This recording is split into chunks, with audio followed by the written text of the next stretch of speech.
So, recap, go watch the last 24 episodes. We're still fundraising the series, and with your help from the last video, we moved the ball that much closer to our goal. Click the Patreon link below if you want to contribute.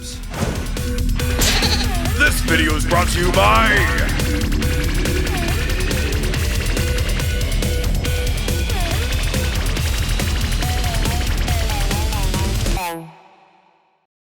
At Zeno's palace, we join the meeting Goku is summoned to. This one involving Pikkon, the leader of the Celestial Guardians. The Grand Priest begins. So summarizing all of the information we have so far, this was the final outcome of the entire conflict we had against the Celestial Mages. Materializing a screen to show one of the villains and her coveted pet. He tells how this is Brajin, the Great Mage of Seals. She recently kidnapped Zuno, the all-knowing being who lived in Universe 7. Next, Lauder, another Great Mage of Seals. He attempted to kidnap two beings who were already liberated parts of the primordial beast Majin Buu. Briefly, Lauder appeared on Earth in an attempt to take Oob with him, but Beerus stopped him.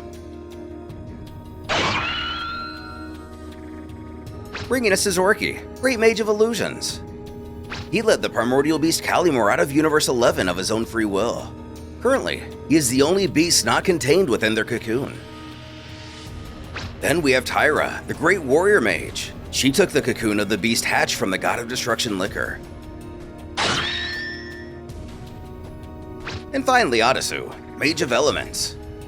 He took Hyra's cocoon from Son Goku. Last but not least of their concerns, these fiends have destroyed the Super Dragon Balls.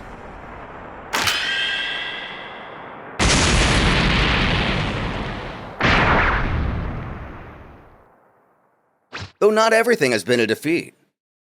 The Celestial Guardians managed to recover Janemba's cocoon, as well as Endor securing the cocoon with the original power of Majin Buu. Also, as the Grand Priest mentioned, Beerus managed to prevent those who possessed Majin Buu's already released power from being captured.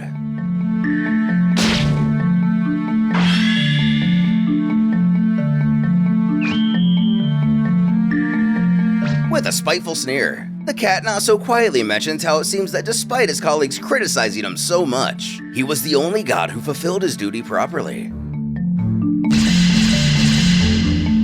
The ire of all those who failed. Ignoring this, the Daishinkan continues. Now that the full report has been given, I believe all of you should better understand the whole situation. And that's why Mr. Pikkon is here to clarify any doubts you may have. He announces he'll do his best to inform everyone. That's when the Universe 1 destroyer Eon chimes in. Mr. Pikkon, if you allow me, I would like to start by asking, how are the Celestial Mages freed? I mean, the Guardians kept them imprisoned for countless years. So why did it only happen now? Jin mentions, you said in our first meeting that the Guardians were caught in a moment of weakness. What did you mean by that? Answering, for you to understand this, let me explain how the 5 Great Celestial Mages sealing happened. As you know, many years ago, the mages attacked this realm with great violence in an attempt to obtain the cocoons of the 5 great primordial beasts. The gods joined forces to try to defeat them, but they were extremely difficult to overcome, both due to their immense power and their highly elusive magical tricks. Seeing no other option, I, who is the god of destruction of Universe 7, managed to use an advanced sealing technique on them, and in exchange for all my life force, I succeeded in sealing the 5 of them. But as you know, sealing requires a container. To imprison these beings of extreme power, we used a box created with the power of the Super Dragon Balls. And we called this creation the Sealing Box, which is an extremely resilient magical container. By using the Sealing Box, I managed to trap the mages using my technique, and thus Zeno's realm was rid of this great threat. Raising his hand, Goku wants to ask something himself. Since you are using these Super Dragon Balls to defeat the mages, why didn't you simply ask Super Shenron to make them disappear forever or something like that? It would have been much simpler, right? However, that would have not been possible. Confused, Goku asks why. Super Shenron can do anything, can he? Elaborating. It's true. In theory, Super Shenron can do anything. However, there are rules regarding the use of the Super Dragon Balls. I won't go into details here because it is not the focus of this meeting.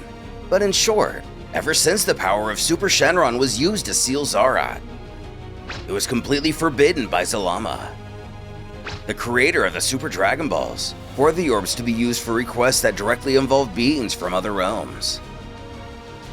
Questioning what he means by that. To put it simply, since Zarat was defeated, the Super Dragon Balls have no direct power over beings or locations from other realms.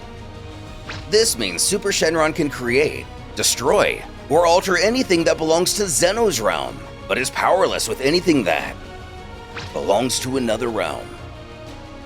Because of this rule, we couldn't use the orbs to directly seal the mages, kill them, or anything else of that sort. So we requested Super Shenron to create an extremely powerful container that we knew would be able to seal them. When Vadas derails the conversation to address her destroyer, she quietly utters to Goku that she'll explain more on this matter later and to let Pikkon continue with the topic at hand. Complying. Pikkon goes on. Well, the sealing box fulfilled its role in containing the mages, but their power was so great that it kept the box under constant pressure. So as time passed, the box was losing integrity when we had initially wished it into existence. We couldn't know that the mages would exert so much pressure. Because of this, we didn't ask for an infinitely energized box at the time. Goku exclaims, "Oh, that's easy. You should have just asked Super Shenron. He could grant infinite energy to the sealing box." This statement comes to the grimace of Shin. Pikkon smirks that also wouldn't be possible, causing our hero to grow blue in the face that he can't get anything right. The Guardian details. There are two reasons why. First, once the Celestial Mages were sealed away, any request we made to strengthen the box would be a direct act against a realm outside of Zeno's. Therefore, Super Shenron would not allow it. And the second reason is pretty much the same. We Celestial Guardians do not belong to any of the 7 realms. Super Shenron viewed it as a foreign relic to Zeno's kingdom. We cannot make wishes directly for ourselves. The balls are made to work exclusively in Zeno's realm and for Zeno's realm. Asking what they did then, we created a second type of magical object, the battery box. This special box was energized by our power and inserted into the sealing box. This is the box from the very first chapter. The former Celestial Guardian Master named Anzen, whose body is now possessed by the mage named Adasu who fought Goku recently, had tried to renew the energy of the sealing box by placing the battery box inside of it. Unfortunately, he was killed by a mysterious figure. Furthering, when the charged battery was inserted into the sealing box, it renewed its power and kept it working for thousands of years. But there always came a time when the battery box would run out of power. I think they may have made the same mistake twice by not wishing for an infinitely powered box again. But when that moment came, almost all of the Celestial Guardians, who were by rule very powerful deities, would gather to charge it. But this recharging process demanded a lot of power from those who participated, and it took days for a full recovery. In other words, whenever the battery box was recharged, the Celestial Guardians were weakened considerably.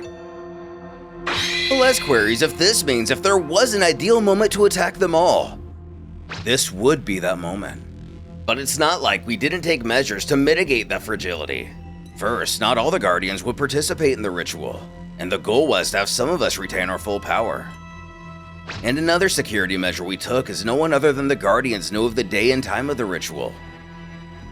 Quintella rubs his chin and remarks, so the easiest way to attack would be at this moment of weakness. Was there a traitor among you? And there was. The attacker initiated the assault as soon as the Guardians were weakened. Their intention was to prevent the battery box from being inserted into the sealing box. If successful, the boxes would become fixed in such a way that would be impossible to undo until the next discharge. All evidence points to a great battle in the Celestial Fortress. Anzen, our master, came close to completing the recharging mission, but was killed just before that.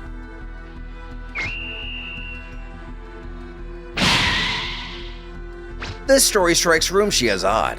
He speaks as if he weren't there. And that's because he wasn't. Himself and 2 other guardians who didn't participate in the ritual were outside of the fortress at the time of the attack, carrying out other missions. The 3 of them were the only ones who survived. Campari speaks for Moscow of Universe 3. He's questioning whether the fact that 3 of them being outside during the attack is too much of a coincidence. He also wonders if you know which guardian was responsible for this betrayal. Pikkon admits, the fact that myself and the 2 other guardians who didn't participate in the ritual were outside of the fortress wasn't a coincidence. By tradition, 4 guardians do not participate in the ritual. Ergo, we retain our full power, meaning the traitor was one of these 4. Shortly before the ritual, conveniently, 3 emergency missions arose, prompting us 3 to leave. All the destroyers really getting their 2 cents in. Sidra comments, "Let me guess, the 4th guardian who didn't participate in the ritual was the traitor." That's correct. The guardians, like all other gods who live in the celestial world, have origins from all other realms. For example, I was born here in Zeno's kingdom. The traitor, go figure, hails from Zarat's realm. Aghast, Arak questions if he's joking. You left with full power precisely the one who would be most interested in freeing the celestial mages and Zarak alike. The new master tells how it certainly wouldn't have been the kind of decision he would make. But Master Anzen, the leader at the time, was a very pure man who trusted his subordinates a lot. This guardian was particularly devoted to our cause, and had been part of the Order for hundreds of thousands of years. After so many years of devoted service, he naturally gained the Master's trust and that of most of the Guardians. I don't think it even crossed the Master's mind that this Guardian could betray him. Liquor inquires, but this lone Guardian was able to defeat all the others alone. I mean, I know you said that your power is reduced after recharging the battery box, but was the weakness that great? Pikkon personally doubts that a single Guardian could have defeated all the others, even if they all were weakened. Liquor's words here almost seem to try to trap Pikkon into revealing he was present for more than he's letting on. How exactly they did it is still under investigation, but if I were to explain everything in great detail, it would take too long and it would be useless since we don't have a definitive answer for that yet. If I could offer my opinion, I'd like to skip the part of making deductions and go straight to figuring out solutions. However, Liquor isn't so sure he agrees with that. I would like to hear more about the Celestial Guardian's internal investigations. That's when the Zenos finally pipe up. They think this conversation's getting boring and don't want to prolong it any more than necessary. Just talk about what matters. Well, not the best attitude to have with a possible omniversal war on the theoretical horizon. The Universe 8 Destroyer cowers, begging for forgiveness for making such a suggestion. Iris believes he has a relevant question. Why did the mage who went to planet Earth in my universe have the appearance of my master Taron? Not only that, he seemed to have some memories of me. You told me Master Taron died during the attack the Guardians suffered, so how do you explain this? Let me make it clear that I haven't liked you since the beginning, Pikkon. So you'd better give me a very convincing explanation why you didn't tell me of an enemy who had the appearance and memories of my master. Or I'll make you pay for it. Just who is the traitor among the Guardians? We can likely count on Anzen and the mage he was with known as Zorki. Not sure if his actual Guardian name was ever mentioned, as we saw them die in the first chapter while actively running away from the villain. So then logically we have Brajan, Tyra, and Lauder. We don't know the origin of the first 2, but Lauder's body is said to have belonged to Beerus' master Taron. Pikkon does at some point refer to the traitor as a him, leaving Lauder as the only option left. But it's also worth arguing this alone isn't enough to confirm. Maybe it was just a grammatical error. Currently, I think Tyra is the only one who hasn't alluded to being in a body that's not her original. Could that be significant? Or is it only a red herring that ultimately just serves to hide the identity of the true traitor, and none of the mages have retained their original body?